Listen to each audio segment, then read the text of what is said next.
Il y a vraiment eu une amélioration de la connaissance de ce qu'est le parasport.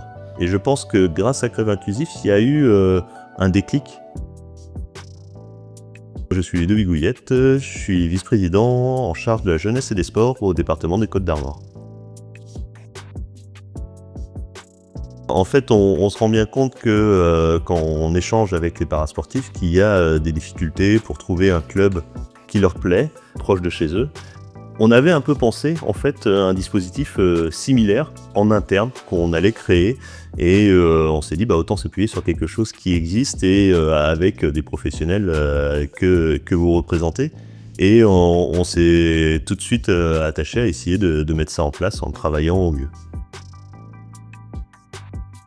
On a toujours eu un bon retour, c'est-à-dire qu'on était un peu inquiet au départ parce que la première, fallait se lancer, fallait voir ce que ça donnait.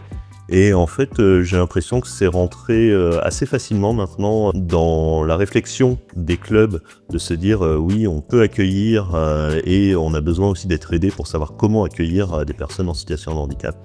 Et je pense que ça, c'est aussi un levier qui est un héritage des Jeux olympiques et paralympiques.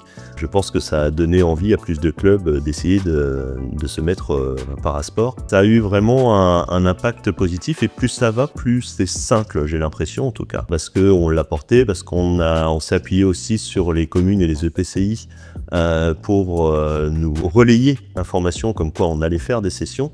Et je les remercie d'ailleurs parce qu'ils nous ont aussi mis à disposition des locaux sportifs pour pouvoir mener à bien ces sessions. C'est vraiment bien mené en fait, c'est simple pour une collectivité à porter. C'est financier certes, faut un apport financier, mais derrière, grâce à vous, grâce aux supports que vous apportez qui sont complets, on peut former facilement des clubs. Sur une session, c'est 12 clubs qui sont formés. Et c'est vrai que si on parle ratio finance et clubs formés, 6 000 € pour 12 clubs, c'est pas énorme et ça va permettre surtout aux collectivités de pouvoir proposer une offre nouvelle peut-être sur leur territoire. Et ça, c'est très intéressant parce que les personnes en situation de handicap ne vont pas suffisamment ou n'ont pas accès suffisamment au sport parce que c'est trop loin de chez eux. Or, si on arrive à apporter du sport en proximité pour ces personnes-là, et des clubs sportifs, il y en a partout, dans tous les coins du territoire. Donc si on arrive à les former, on sait qu'on va pouvoir faire en sorte que tout le monde puisse faire du sport et si possible le sport qu'il souhaite.